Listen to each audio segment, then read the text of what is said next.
Hello and welcome to the interview. I'm your host, Park Sang-hee. If you think 12-year-olds cannot think for themselves, you should think again. Today's guest made an audacious move when she was 12 and now became a world-class pianist. My pleasure to welcome pianist Lim Hyun-jung, also known as HJ LIM. There is a passionate pianist named HJ LIM, also known as Lim Hyun-jung. She pours her soul into a journey over the black and white keys on the piano. She appeared out of the blue into the classical music industry with Beethoven's complete piano sonatas. This album was released internationally and came in top spots of Billboard's top classical music chart. She rejected following the standardized formula needed for pianists to achieve acclaim and success. She matured through daring challenges which others do not attempt to take on, and the international community is fawning over her performances.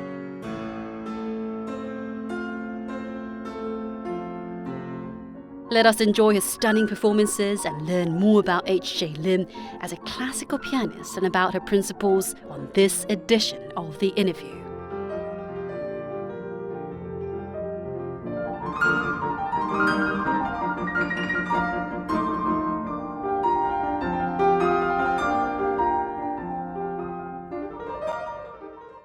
Hi Hyun-jung, nice to meet you. Hello. Thank you very much for the great performance. Oh, it's very nice to be here. Thank you. Well, you are very active in Europe. And could you tell us some of your recent activities there? Well, my book has been published in France. The title is Le son du silence, which means sound of silence. Right.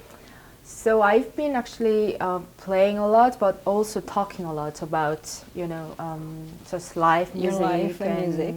I got to know more about them, and I guess they got to know more about me too. So you began playing the piano at the age of 3. Yeah. And in your book you mentioned, you noted that the piano was your first language. What did that mean? Well, it meant that at the age of 3, even before I learned writing and reading Korean, I learned reading, writing, music, actually. So, that's what I meant. Really, music was my first language. That I learned to write and read, I guess. Yeah.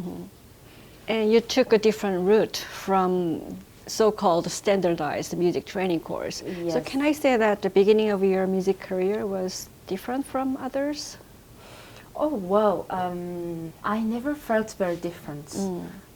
In a way that, I was just very focused on enlarging my repertoire, it was very important for me to learn all Beethoven's piano sonatas as well as the Chopin's complete piano works and Ravel's complete piano works and Bach, Bach, the well-tempered clavier, and I mean all those very basic fundamentals, of classical music. I had to learn them. You went abroad to France by yourself at the age of 12. And why France? Why France? Well, I was really very attracted to France. First, I thought that there they have those big nose and blue eyes, and I had that kind of fantasy of French people, and also because the Paris Conservatory has been something big for me. So you knew the school was there? Of course. I mean, the legendary conservatory where, Ravel, Debussy, Fauré, Saint-Saëns, all those incredible composers have been students themselves, So I wanted to study in that conservatory and, where the great musicians were there. So when you decided to go abroad at the age of 12, what did your parents react? My mom was okay. If it's your dream, then go and live your dream. My dad was very worried. So me and my mother, we had to convince him. But yeah, I mean, my mom was very cool, She's been supporting me a lot. So you decided to pursue music at a very young age and have been on a distinct path since then. So we'll talk more about your music career after the short video.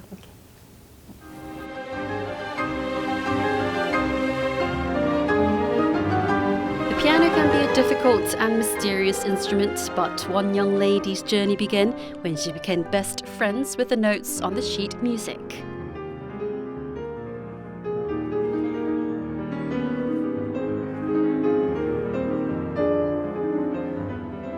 HJ Lim, also known as Lim Hyun-jung, left for France at the age of 12 to fulfill her dreams. She experienced pain and hardship in the foreign country because of language barriers and racial discrimination. But she was the youngest student to enroll in the prestigious Paris Conservatory and was also the youngest to graduate with honors.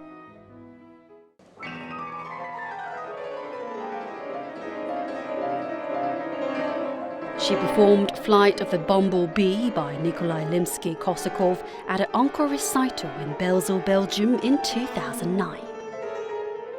The video clip of this performance had hundreds of thousands of views, and she became a sensational star on YouTube, and thus the world began to zoom in on HJ Lim. Pianist HJ Lim led an intense life solely with her love and passion for music.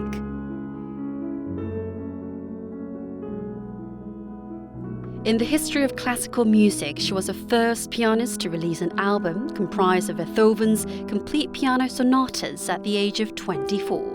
Through this achievement, she began to develop more as a pianist.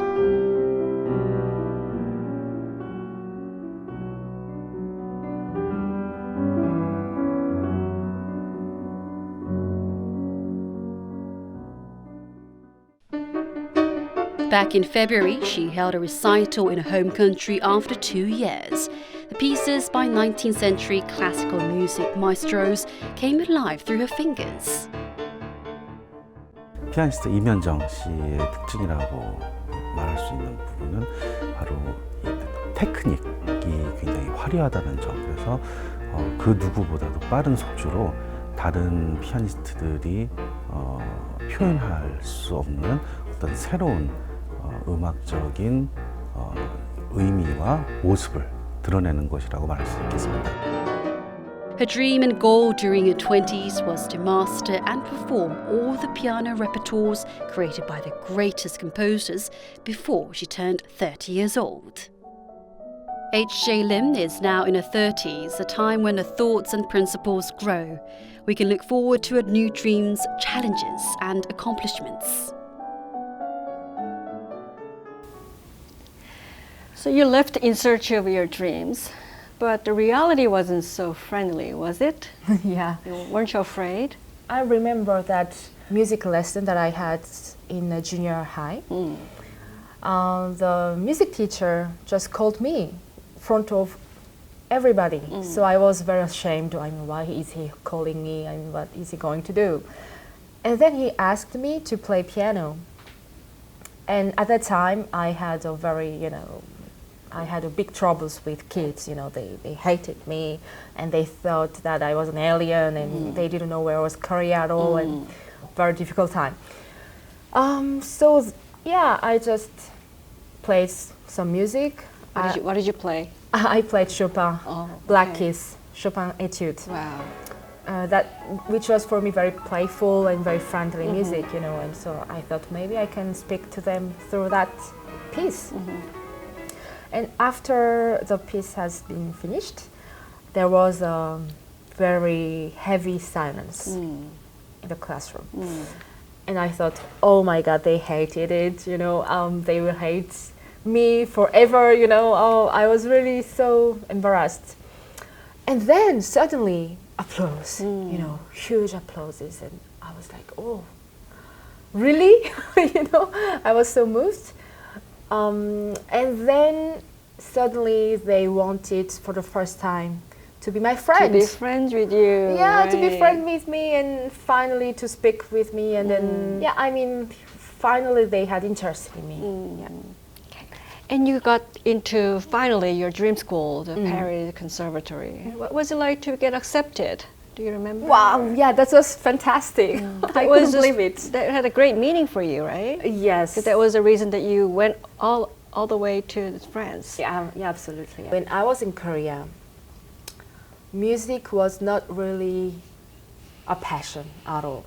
It was just a mission. I felt that I had to play piano, that it was somehow my mission, although nobody was forcing me playing piano. And then I arrived in France. I couldn't speak through words. And the only language that I understood was music. Music, right. Harmonies. And I listened again to that concerto, the same concerto. And suddenly, the Rachmaninoff, yes. And really, I mean, I remember that even now, very clearly, as if it's just yesterday or something. So intense. I mean, each harmony entered in each of my cells. It's like, you know, new world opening in front of me. And it was like, finally, I know what's music. And I was in constant exaltation. It was like music spoke to me finally, you know. Okay. And yeah, that saved really my life too, because even if I was very lonely and very, you know, not understood at all by people, well, music understood me, and I understood finally music. Yeah.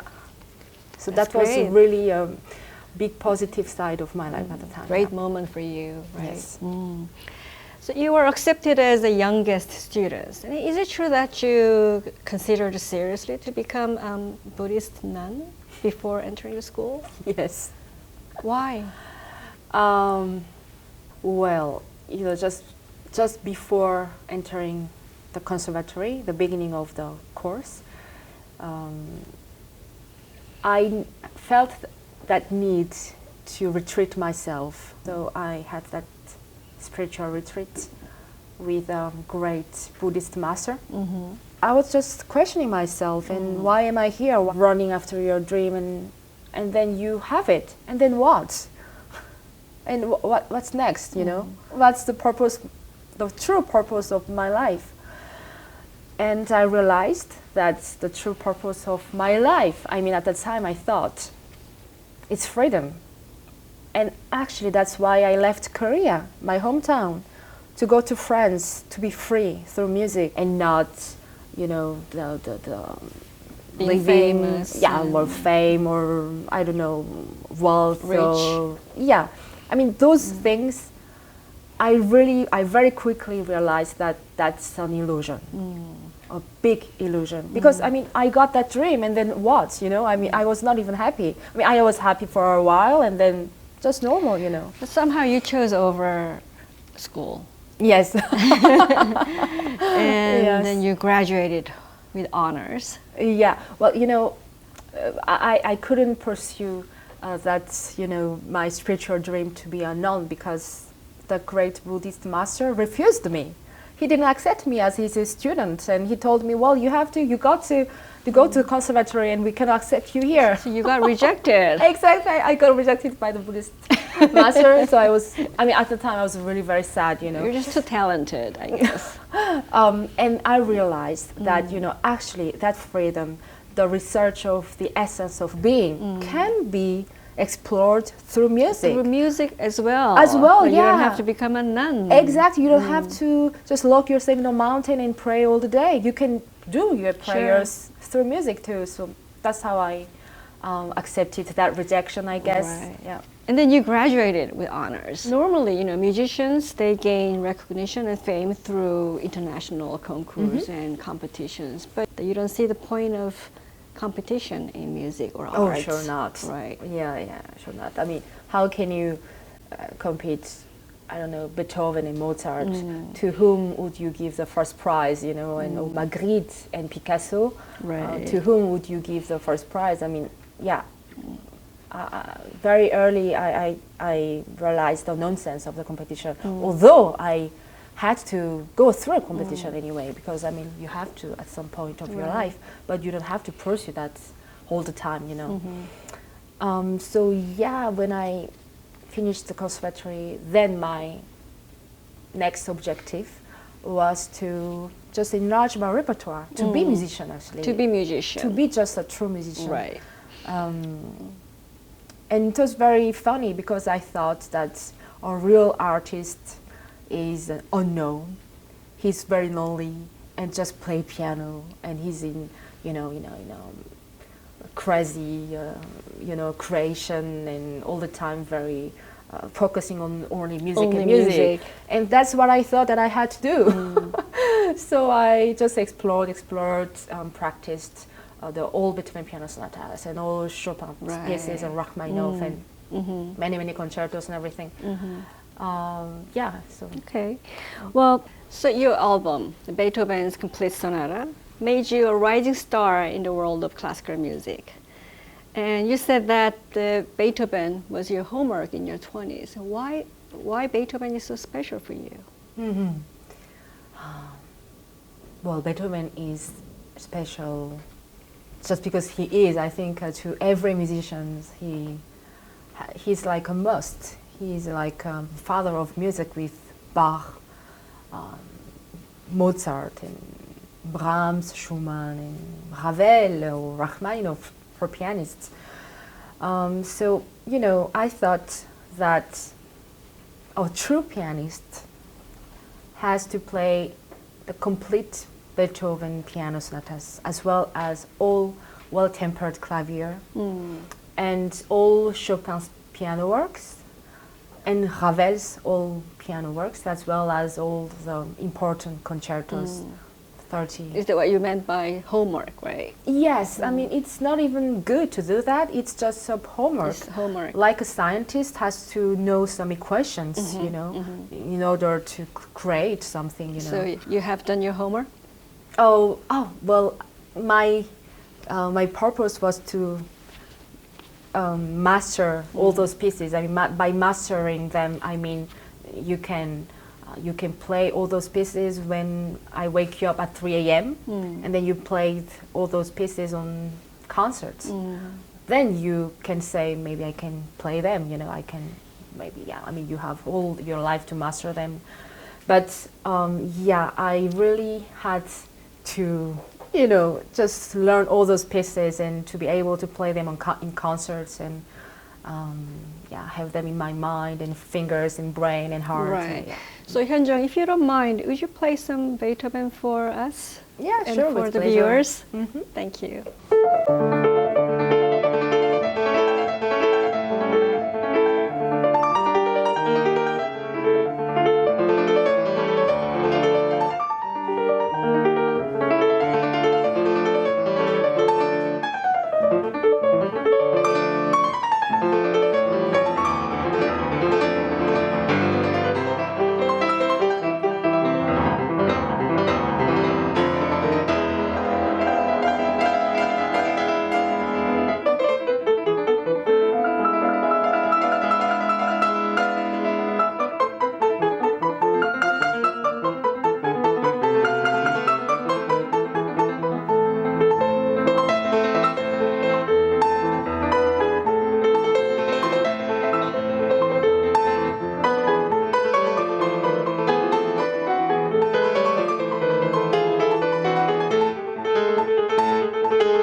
So what is the meaning of recording Beethoven's Complete Sonata for pianist?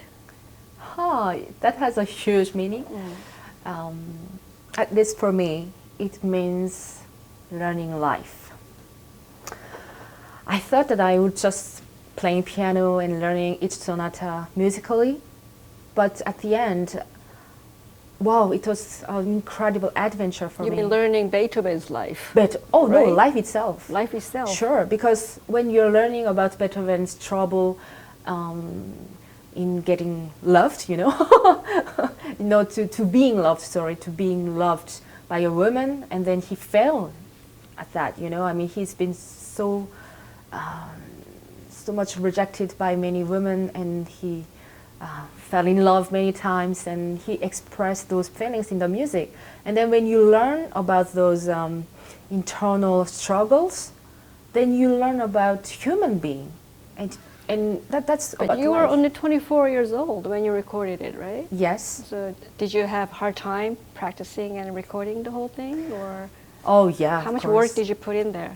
Well, I had many works to do in reading, in searching many facts, historical facts, and also the historical and social context in Beethoven's time, what was going on, and also learning about his internal struggles, Right. which was very, very important in order to understand the Beethoven's piano sonatas. So now that you have done your homework, you moved on and released the second album on Ravel and Scriabin. Could you tell us about your second album? In Ravel and Scriabin is very different because it's like fairy story, imaginary figures, and you have to really use your imagination. And it's like children's nightmare, all those giants that you can see in the nightmare. Or Well, you said that your dream was to perform the piano repertoires from Yes. the maestro composers before you Yes. turn 30. Yeah. So what is your next plan or dream for, say, next 10 or 20 years? Yes. For me, right now, what's the most important is to be here and now. And being fully grateful and happy with that. I think that life has that waves, that flow, or the natural flow of life.